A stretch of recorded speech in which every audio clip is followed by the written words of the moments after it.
बिस्मिल्लाहिर्रहमानिर्रहीम। उर्दू पेजी देखने वाले सभी दोस्त अहबाब को अस्सलाम वालेकुम। वालिद साहब की वफ़ात के बाद सारा खर्चा इकलौते भाई के ज़िम्मे ठहरा, जो शादीशुदा और 4 बच्चों का बाप भी था। पहले पहल तो उसने खुशदिली से अपनी माँ, बहन अलीना और उसकी छोटी बहन का खर्चा भेजा। फिर वक्त गुजरने के साथ कतराने लगा और नौबत यहाँ तक आ पहुँची कि कितने ही माह गुजर जाते मगर भाई की जानब से कोई खर्चा न आता। घर की चीज़ें बिकने पर आईं तो अलीना ने घर से बाहर कदम रख दिया। अलीना ने फिजिक्स में एमएससी कर रखी थी, इसलिए पास के एक मुकामी कॉलेज में उसे टीचिंग की जॉब मिल गई। जॉब के साथ उसने गवर्नमेंट जॉब के लिए भी अप्लाई करना शुरू कर दिया। उन्हीं दिनों में अलीना का रिश्ता आ गया। अम्मा ने काफ़ी पहले से ही रिश्ता वाली हाला को कह रखा था और आज वो लोग अलीना को देखने आ रहे थे। अलीना की वालदा ने कहा, बेटी आज ये वाला सूट पहन लेना और हाँ, थोड़ा बहुत मेकअप भी कर लेना, लड़के वाले तुम्हें देखने आ रहे हैं।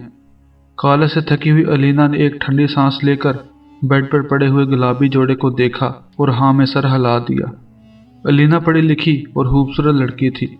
जाहद की बहनों को अलीना पहली ही नज़र में बहुत अच्छी लगी। उन्होंने लगे हाथों दुआएं खैर की और अलीना को प्यार दे गए। मामला चला और लड़के को पसंद करने के बाद निकाह की तारीख भी तय कर ली गई। ये सब कुछ इतना आनन फानन हुआ कि अम्मा के हाथ पांव फूल गए। उन्होंने बाजार के चक्कर लगाना शुरू कर दिए और शादी की तैयारी में जुट गई।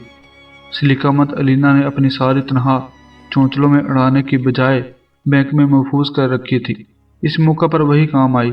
अलीना के बड़े भाई अमजद की तरफ से एक 10,000 का चेक और माजरती कॉल आई, जो अम्मा ने 1000 सलवातों के बाद वसूल की।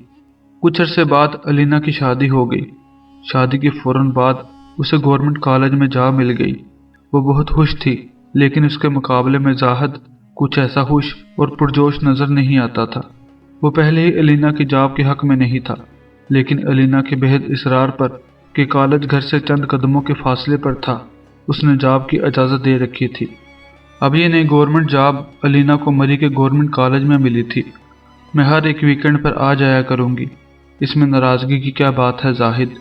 हम हफ्ते के पूरे 2 दिन इकट्ठे गुजारा करेंगे। देखो ना, ये जॉब बहुत अच्छी है और तनख्वाह का तो ना ही पूछो, पहली वाले से डबल ट्रिपल है। छोटी छोटी ज़रूरतों को तरसती हुई अलीना इतनी बड़ी तनख्वाह हाथ से कैसे जाने देती। फिर ये तनख्वाह जाहद की 2 दुकानों की कमाई से भी ज़्यादा थी, लेकिन जाहद के सामने उसकी एक दलील भी मानने वाली न थी। वो ये बात सिरे से मानने को तैयार न था कि अलीना उससे दूर, घर से दूर, मरी के एक छोटे से हॉस्टल में रहे। खुद जाहद के घर वाले दूसरे शहर में रहते थे। अलीना बेजिद रही और कहने लगी कि बस थोड़े दिनों की बात है, मैं प्रिंसिपल साहब से कहकर अपनी ट्रांसफ़र यहीं वाले कॉलेज में करवा लूँगी। वो मेरे जानने वाले हैं, प्लीज़ मान जाओ ना। अलीना ने अपनी पूरी कोशिश कर डाली तो जाहद को अलीना की बात माननी पड़ी। अलीना मरी चली गई, लेकिन उनके माबैन व्हाट्सएप और फ़ोन कॉल्स के ज़रिए मुसलसल राब्ता रहता था। फिर वीकेंड पर वो वापस चली आती और घर के सारे काम निपटाने लगती। मैले कपड़े, गर्द से अटे हुए सोफ़े और गंदा फर्श, पूरे हफ्ते का खाना बनाना और जाहद के कपड़े इस्त्री करके रखना, ये सब काम उसे 2 दिन में निपटाने होते थे। जाहद कभी रिमोट हाथ में पकड़े बाहर टीवी देखता रहता, कभी उठकर अलीना की मदद करने लगता। वो अंदर ही अंदर मुंतज़र रहता कि कब अलीना फ्री होगी और फिर वो आउटिंग के लिए जा सकेंगे, ढेर सारी बातें करेंगे और आने वाले दिनों की खूबसूरत प्लानिंग करेंगे। जाहद का इंतज़ार ही रहता और अलीना रात के जब बेड पर आती तो घर के कामों और मरी से लाहौर तक के सफ़र की थकान उस पर बुरी तरह गालब होती और चंद ही मिनटों में उसके हल्के हराटे कमरे में गूंजने लगते और जाहद करवटें बदलता रहता। बहुत सोच विचार के बाद जाहद ने अलीना की मदद के लिए एक काम वाली रख ली, जो सिर्फ हफ्ते और इतवार को आती थी। सदा की सफाई पसंद अलीना को काम वाली का काम कहाँ पसंद आता। वो उसके साथ साथ खुद भी झाड़ू उठा लेती और घर को चमकाकर ही दम लेती। जाहद के अरमान अधूरे की अधूरे ही रहे कि कभी तो अलीना फ्री होकर उसके पास आकर बैठेगी और उसे वक्त देगी। दिन इसी डगर पर चल रहे थे कि नए मेहमान की आमद ने जाहद को अंदर तक सरशार कर दिया।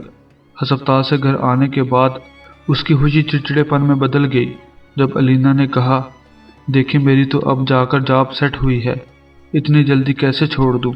मैंने गांव से जमीला को बुलवाया है, वो नन्हे की देखभाल खूब अच्छी तरह करेगी।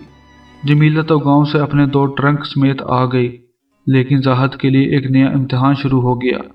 अल्लड़ नौजवान शोहरंग पसंद करने वाली जमीला का परांदा यहाँ से वहाँ झंझनाता फिरता था और ज़ाहद के दिल के तार हिलते जाते थे। वो बहुत कोशिश करता कि जमीला से अपना जहन हटा ले। वो स्काई पर अलीना से बात करना चाहता तो कॉल मिस हो जाती। अलीना पढ़ाने में मसरूफ़ होती थी। लेक्चरशिप के साथ साथ अब उसकी कोई दूसरी एक्टिविटीज़ भी थी। अब उसके पास ज़ाहद की दिन रात की स्काइप कॉल्स अटेंड करने का टाइम बिल्कुल नहीं था। हाँ, हर दूसरे दिन जमीला को फ़ोन करके नन्हे का हाल पूछ लेती और हदायत देती। अलीना, वैसे तो पूरा स्टाफ तुम्हारी अक्लमंदी की दाद देता है, लेकिन इस मामले में तुम बिल्कुल बेवकूफ़ निकली। ये मिसेस सलीम थी।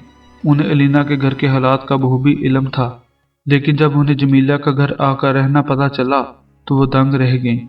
उन्होंने अलीना को खूब सुनाई, नहीं मिसेस सलीम, आपको गलतफहमी हो रही है।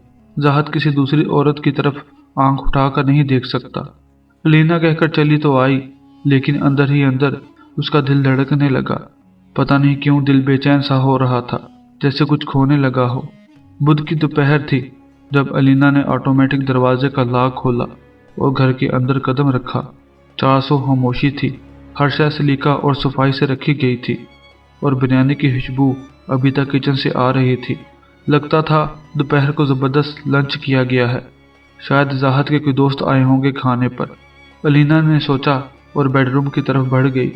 ज़ाहद सो रहा था। नन्हे कासम के हराटे भी कमरे में गूंज रहे थे।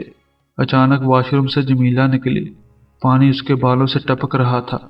उसने अलीना का सूट पहन रखा था और अलीना की ही ज्वेलरी जेब तन किए अब वो हैरत और बुखलाहट के मारे खड़ी की खड़ी रह गई।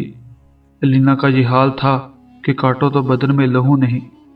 आज अलीना को कॉलेज में पढ़ाते हुए 30 साल हो चुके हैं और ज़ाहद, जमीला और कासम उसकी ज़िंदगी से कब के निकल चुके हैं।